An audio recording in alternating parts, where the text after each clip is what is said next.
The message came on a Friday afternoon while I was reviewing quarterly earnings reports for my company's portfolio of subsidiaries. My phone buzzed on the polished surface of my executive desk, the Manhattan skyline stretching behind me through floor-to-ceiling windows. Victoria. My older sister by 3 years. I opened the text and read it twice, letting the familiar sting of dismissal wash over me before it evaporated into the analytical calm I'd perfected over 15 years in private equity. Family reunion next month is being held at the Pemberton estate. Rebecca's new CEO, Richard Pemberton himself, will be attending as her +1. This is a networking event for successful professionals. Given your situation, it might be better if you skip this one. We don't want any awkward conversations about career choices. Hope you understand. My situation. My career choices. I set the phone down and returned to the financial statements in front of me. Chin Industries' latest acquisition was performing above projections. The pharmaceutical division needed restructuring, but the manufacturing arm was solid. Another successful quarter for the portfolio. My portfolio. The one I'd built from a single $3 million investment 15 years ago into a private equity empire worth $2.8 billion. But my family didn't know that. To them, I was still Maya Chin, the daughter who'd dropped out of the family business to play with computers, in some vague tech startup that never quite materialized. The one who lived modestly, drove a practical car and never talked about work because, they assumed, there wasn't much to talk about.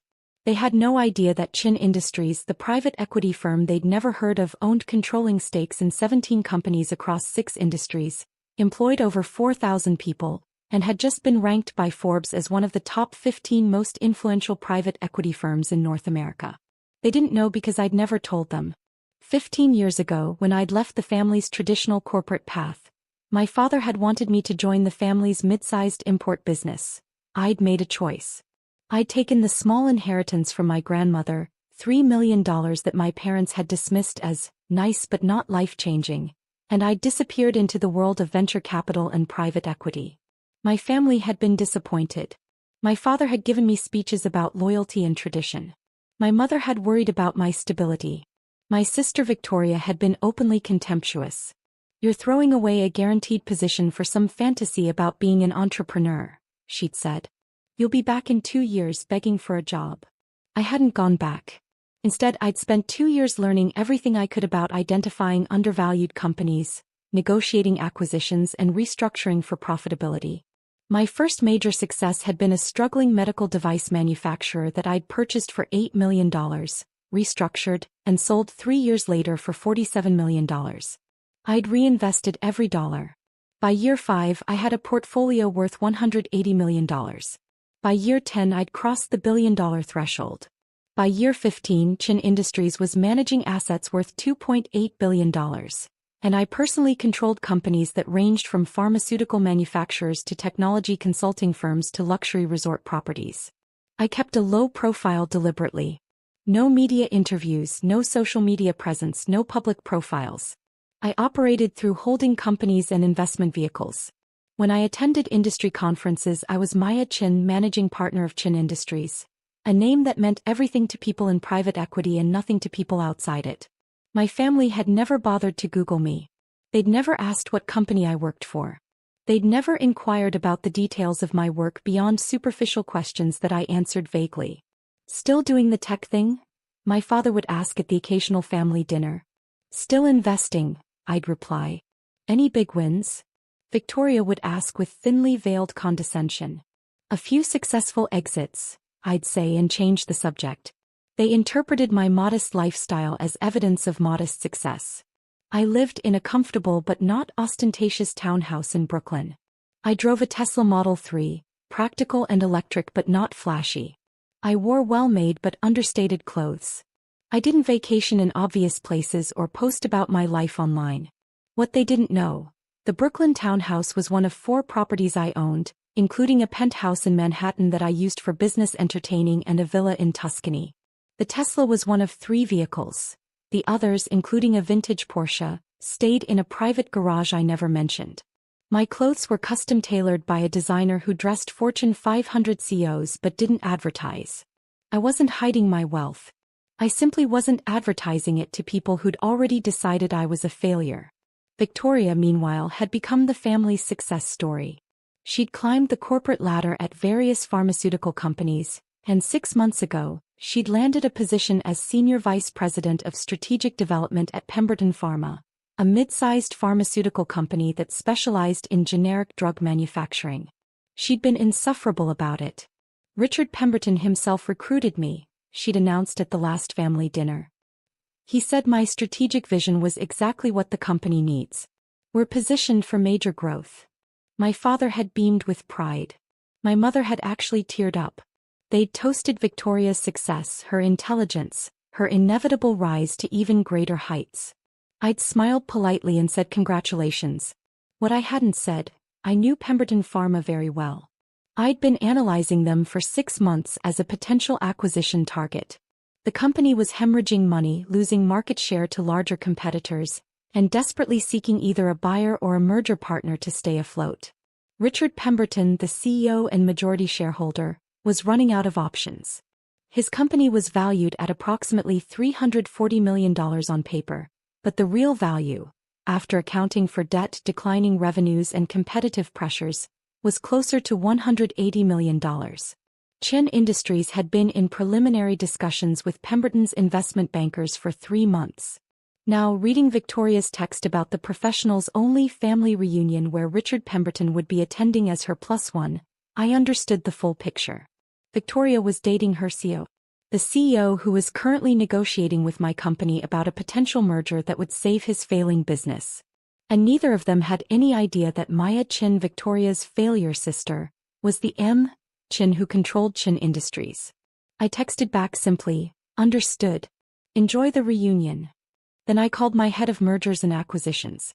David, where are we with the Pemberton Pharma deal? Final negotiations are scheduled for next Wednesday, David replied. Pemberton and his team are coming to our offices. He's bringing his COO and CFO.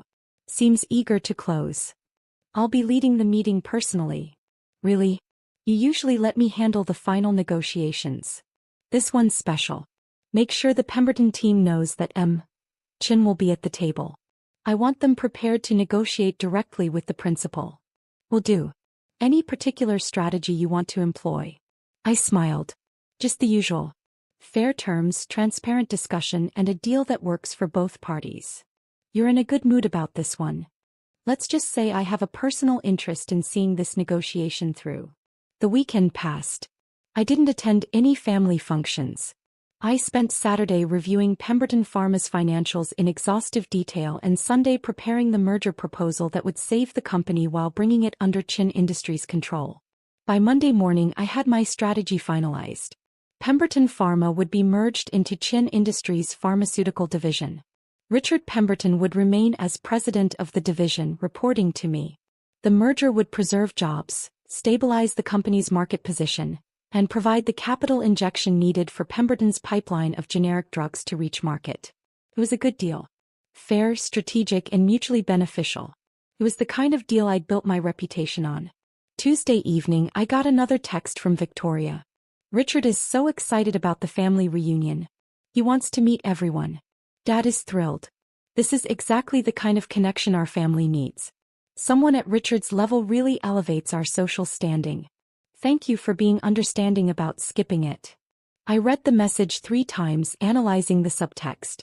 Victoria was using Richard Pemberton to elevate her status within the family. She was positioning herself as the one who'd made it, the one who brought connections and prestige. And she was doing it by explicitly excluding me. I replied, I'm happy for you both. Wednesday morning arrived with crisp autumn clarity. I dressed carefully in a charcoal gray suit from my private tailor, paired with a silk blouse and understated jewelry. Professional, authoritative, but not flashy. I arrived at Chin Industries headquarters in Midtown Manhattan at 7 a.m. The building was a modern glass tower with our name etched discreetly near the entrance. Most people walked by without noticing. That was intentional. My office occupied the entire 42nd floor. Private elevator, corner views. A conference room that could seat 20 people around a custom table carved from a single piece of walnut. David met me at 8:30 to review final details. Pemberton's team arrives at 10, he said. Conference room is set up. Our legal team is standing by. Financial presentations are loaded and ready. Perfect. Who's on our team for this? Me, you, Jennifer from legal, and Marcus from finance. I kept it small since Pemberton's only bringing 3 people. Good.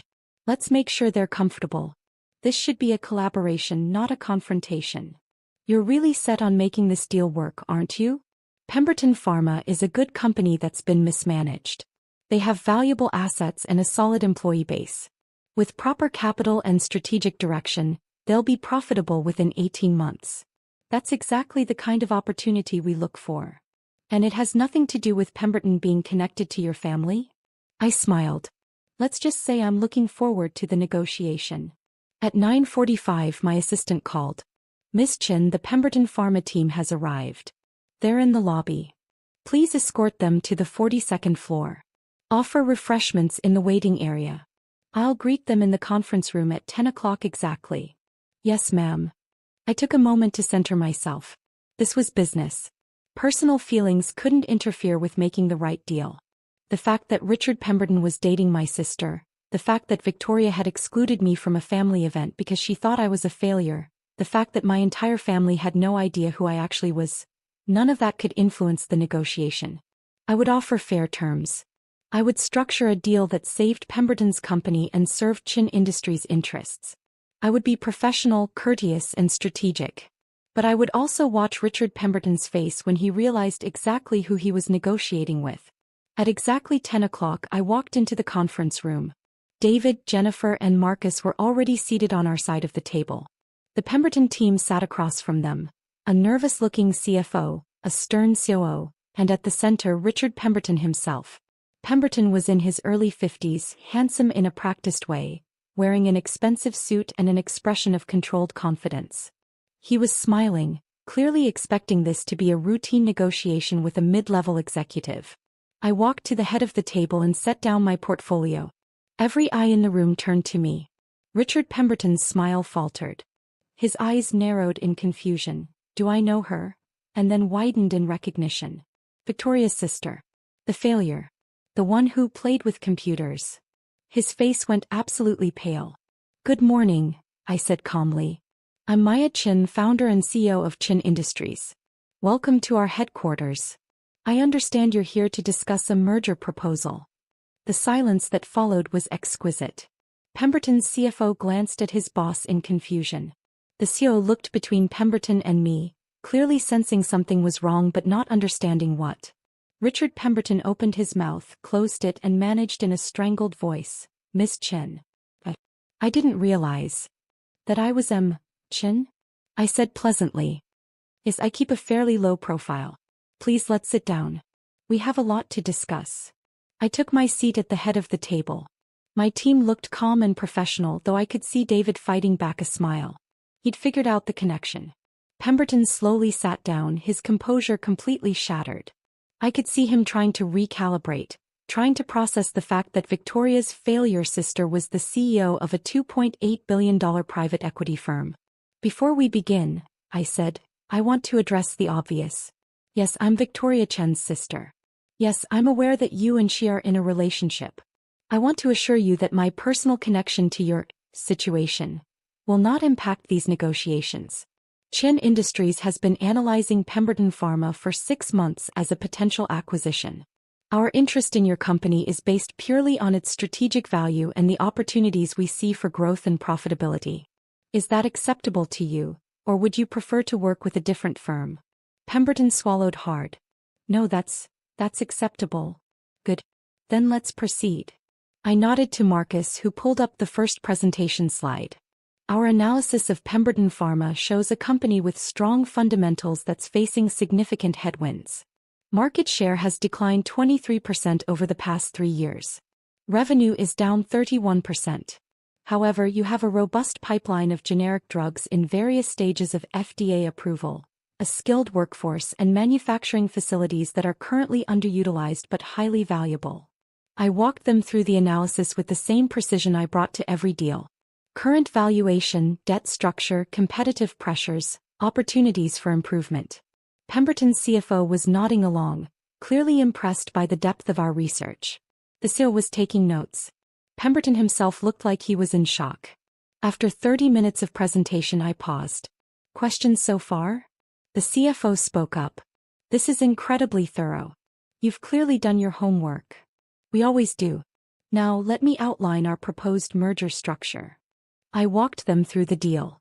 Chin Industries would acquire Pemberton Pharma through a stock-in-cash transaction valued at $220 million, significantly above the company's current market value but below what Pemberton probably hoped for.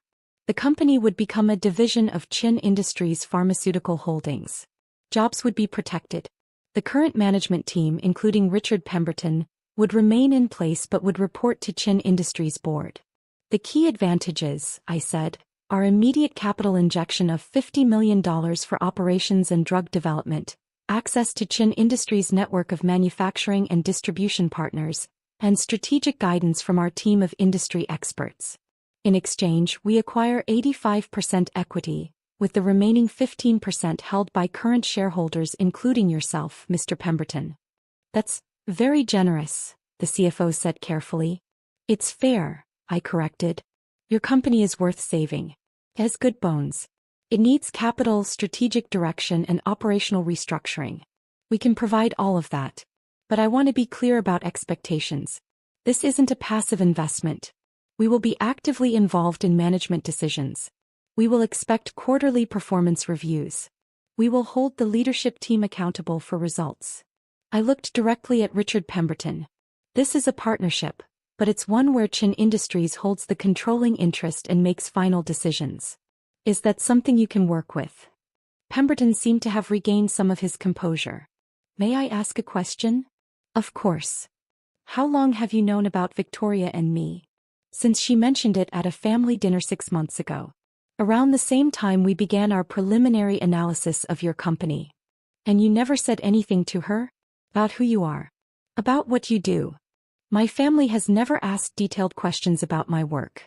I've answered honestly when asked, but I don't volunteer information that isn't requested. I kept my voice neutral. My professional life and my family relationships are separate domains. I prefer it that way. Does Victoria know you're this?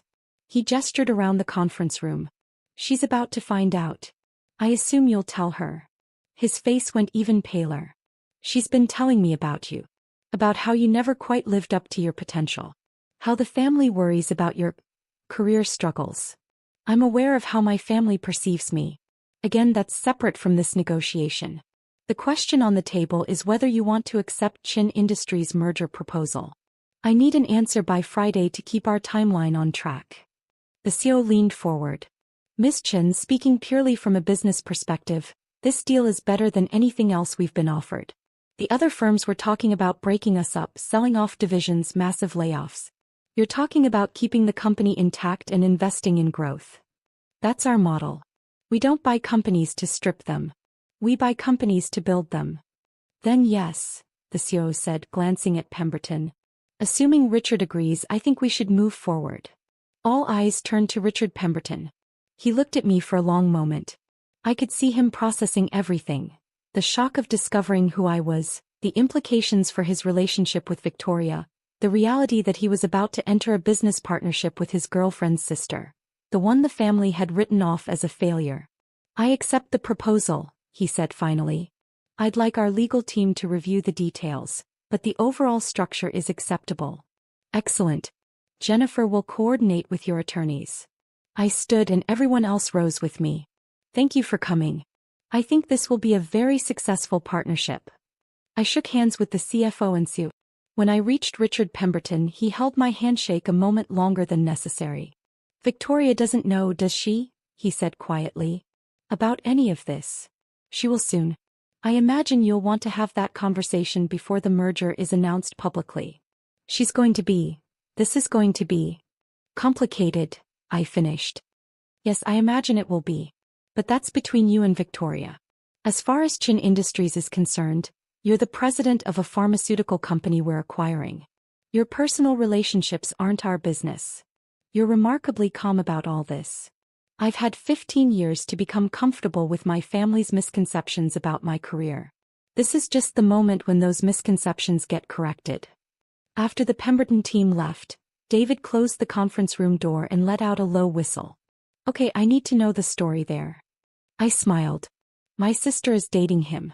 She uninvited me from a family reunion because she thought I'd embarrass her in front of her impressive CEO boyfriend. Oh my God. The reunion is in 3 weeks. Right around the time the merger will be announced publicly. You're enjoying this way more than you're letting on. I'm enjoying the business opportunity. The personal drama is just an unexpected bonus. Are you going to the reunion? I haven't decided yet. My phone buzzed. A text from Victoria. Richard just called me in a panic. He said he's been in a meeting with Chin Industries. Do you know anything about this? He sounded really weird. Something about merger negotiations. I stared at the message for a moment, then typed, I know Chin Industries. They're a reputable firm. If Richard is working with them, he's in good hands. Her response came immediately. How do you know them? I've followed their portfolio companies. They have a good track record. Richard said the CEO was in the meeting. He said her name was Maya Chin. Like your name? I smiled. Interesting coincidence. It's not you, is it? Because that would be insane. Richard said this woman runs a multi-billion-dollar company. Why would that be insane? The 3 dots appeared and disappeared several times. Finally, never mind. Of course it's not you. I'll call Richard back. I set the phone down. David was watching me with an expression somewhere between admiration and disbelief. You're really going to let her figure it out on her own? She's a vice president of strategic development. She should be capable of strategic thinking. That's cold. That's honest. Victoria has spent 15 years assuming I failed because I didn't follow the traditional path. She's never once asked for details about my work. She's never Googled my name. She's never shown even casual interest in what I actually do. If she wants to know who I am now, she can do the research she should have done years ago. And if she doesn't? Then she'll find out when the merger is announced and Chin Industries' ownership structure becomes public information. Either way, the truth comes out. Over the next 3 days, my phone exploded with increasingly frantic messages from Victoria. Maya, I need you to call me. This is important. Richard is acting so strange since his meeting. Something is going on. I looked up Chin Industries. They're huge. Like huge. Worth billions. The CEO is named M. Chin. Founder and co. The company was started 15 years ago with a $3 million initial investment. Maya, grandmother left you $3 million 15 years ago. Maya, is Chin Industries your company? I didn't respond to any of them. I was busy working with legal to finalize the merger documents, coordinating with our pharmaceutical division president about integration plans, and preparing the public announcement. On Friday, Richard Pemberton signed the merger agreement. The deal was done. Chin Industries now owned 85% of Pemberton Pharma. Richard would remain as division president, reporting to me quarterly. The $50 million capital injection would begin immediately. Our PR team prepared the announcement for Monday morning. Saturday afternoon, Victoria showed up at my Brooklyn townhouse. I just finished a workout and was making coffee when the doorbell rang insistently. I checked the security camera and saw my sister standing on the steps, looking agitated. I opened the door. Is it true? She demanded without preamble. Are you M. Chin? The founder of Chin Industries? Yes. She stared at me. Are you serious right now? Would you like to come in, or would you prefer to have this conversation on the doorstep? She pushed past me into the house, spinning to face me in the entryway. You own a company worth $2.8 billion? Chin Industries manages assets worth $2.8 billion. I own the company, yes. For how long? 15 years. Since I took grandmother's inheritance and started making investments. But we thought, everyone thinks you're... She couldn't seem to find the words. A failure. I supplied. Yes, I know. Why didn't you say anything? You never asked. I walked past her into the kitchen, pouring my coffee calmly. Coffee. I don't want coffee. I want to know why you've been lying to us for 15 years. I haven't lied once. You asked if I was still doing the tech thing. I said I was still investing. You asked about big wins. I said I'd had successful exits. Every single thing I told the family was completely true. You just made assumptions about the scale. Victoria sank into a chair. Richard is losing his mind. He says you're acquiring his company. He says you were in the meeting. You negotiated the deal personally. That's all accurate. You're going to be his boss. Technically, he'll be president of the pharmaceutical division and report to our board, which I chair. But yes, essentially. This is insane. How are we supposed to? What is he supposed to? What are we supposed to do? You're supposed to continue your relationship or not, based on whether you actually care about each other. The business arrangement is separate. But you're my sister. I've always been your sister, Victoria. That hasn't changed. What's changed is that you now know what I do for a living. She put her head in her hands. The family reunion. I told you not to come because I thought you'd embarrass us in front of Richard. I remember. You must think I'm such an idiot. I think you made assumptions based on limited information. We all do that sometimes. Limited information. Maya, you've been running a multi-billion-dollar company and living in this. She gestured around my modest kitchen. This normal house, driving a normal car, acting like you're just getting by. This house is very comfortable. My car is excellent. I don't need to advertise my success to feel successful. But why? Why keep it secret? I set down my coffee cup and looked at my sister directly. Because 15 years ago, when I told the family I was going to invest grandmother's money instead of joining Dad's company, every single one of you told me I was making a mistake. You said I'd fail. You said I'd be back begging for a job within 2 years. And when I didn't come back, when I didn't fail, you all just assumed I was too proud to admit defeat. We didn't. Yes, you did.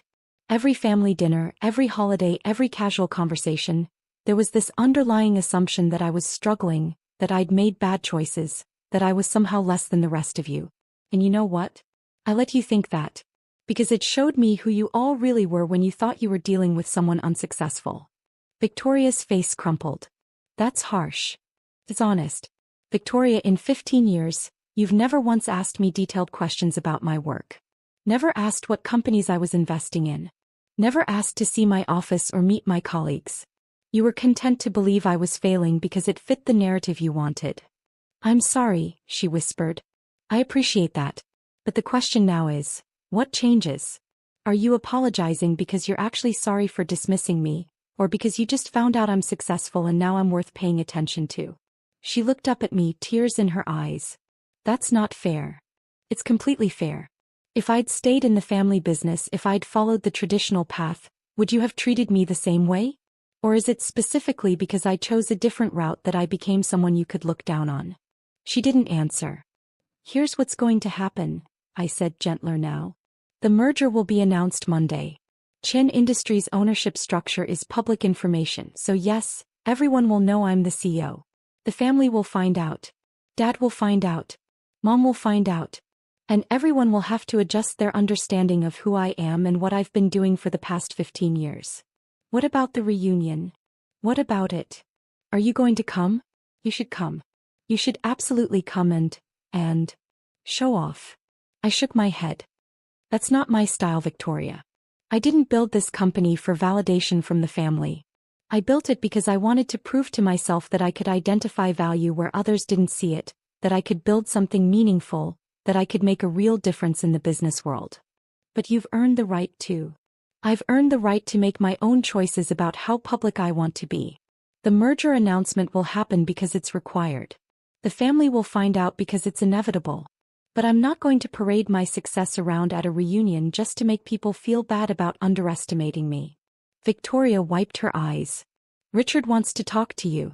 About the merger, but also about everything. I'm available for business discussions. He has my office number. Why, Victoria, I need you to understand something. I'm not angry. I'm not bitter. I'm genuinely fine with how everything has played out. But I also need you to respect that my relationship with the family is complicated now, and it's going to take time to figure out what it looks like going forward. She nodded slowly. For what it's worth, I really am sorry. And not just because you're successful. Because I should have been a better sister regardless. Thank you. That actually does mean something. After Victoria left, I sat in my quiet townhouse and thought about the reunion. The truth was, I didn't want to go and watch my family scramble to recalibrate their understanding of me. I didn't want to see my father's guilt, my mother's shock, the extended family's sudden interest in my opinions and my work. I'd built my life and my career without their approval. I didn't need it now. But I also realized that Victoria's apology, clumsy as it was, mattered. And maybe the reunion could be an opportunity, not to show off but to finally let my family see me as I actually was. Monday morning, Chin Industries issued the press release. Chin Industries acquires Pemberton Pharma in $220 million merger. Deal strengthens pharmaceutical division, preserves jobs, positions company for growth. The release included details about the acquisition structure, quotes from both parties, and background on Chin Industries' track record of successful mergers and acquisitions. It also included my name and title, Maya Chin, founder and CEO. By noon, my phone had 17 missed calls from family members. I ignored them all and focused on work. The Pemberton integration was going to require careful management.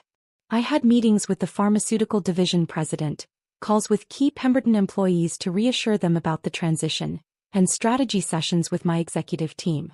At 3 p.m. my assistant buzzed. "Miss Chin, your father is in the lobby. He doesn't have an appointment but he's asking to see you." I paused. "Send him up." 5 minutes later my father entered my office. He stopped just inside the door, looking around at the panoramic windows, the expensive furnishings, the wall of awards and recognition from industry organizations. "Maya," he said quietly. "Hi, Dad.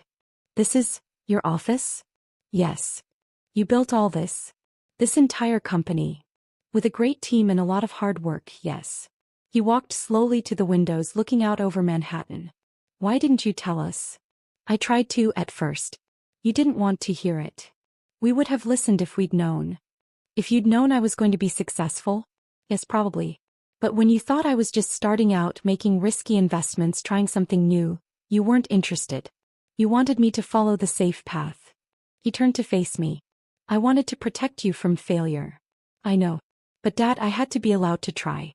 And when I succeeded, I needed to know that the people in my life valued me for who I was, not for what I'd accomplished. And we failed that test. You made assumptions. We all do. But yes, it hurt to be dismissed by my own family for 15 years. He sat down across from my desk, suddenly looking older. "What can I do to make this right? You can start by accepting that I chose a different path and it worked out. You can stop measuring my success by whether it looks like what you expected. And you can try to actually get to know who I am now, not who you thought I was." "I'd like that," he said. "I'd like that very much. Then come to the quarterly board meeting next month. Chin Industries is presenting our annual strategy. You'll see what we do, meet my team, understand the scope of the work. Not as a guest, but as someone genuinely interested in learning." "I'll be there," he promised. The family reunion happened 3 weeks later. I decided to attend.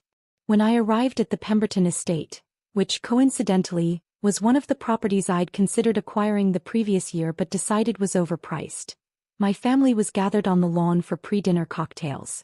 Victoria saw me first. She crossed the lawn quickly, Richard trailing behind her. "You came," she said. "I came. Thank you. Really." Richard extended his hand.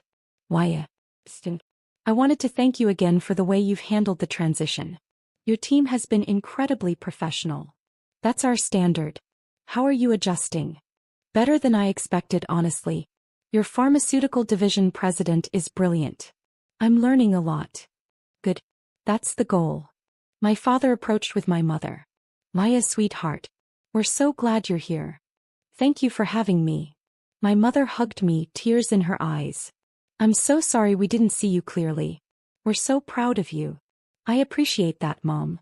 The rest of the evening was a study in recalibration. Extended family members who'd barely acknowledged me at previous gatherings now wanted to talk business, ask for advice, understand my career path. Some of it felt genuine. Some felt opportunistic. I navigated it all with the same diplomatic skill I brought to boardroom negotiations. At one point my father gathered the family for a toast. "I want to acknowledge something," he said. 15 years ago my daughter Maya made a choice that I didn't understand. She took a risk that I thought was foolish. And I was wrong. He looked at me across the lawn. Maya built something extraordinary not because we supported her but despite our doubts. She's shown us that success comes in many forms, and the most meaningful success comes from following your own vision, not someone else's expectations. He raised his glass.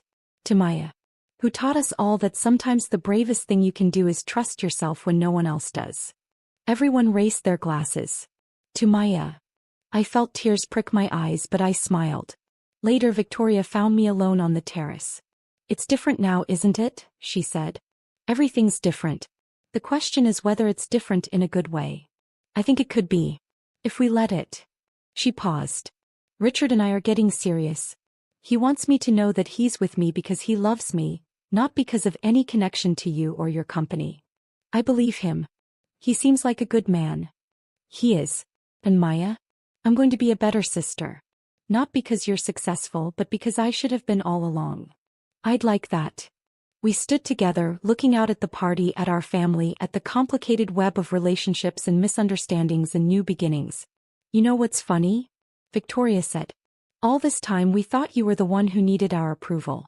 Turns out you were the one evaluating us. I smiled. I prefer to think we were all learning about each other. It just took 15 years and a merger to make it happen. Well, she said, linking her arm through mine, better late than never. Better late than never, I agreed.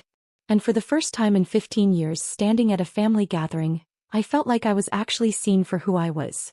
Not who they'd assumed I'd become, not who they'd feared I'd failed to be, but who I'd chosen to become through years of hard work, strategic thinking and quiet determination. Maya Chen, founder and CEO of Chen Industries.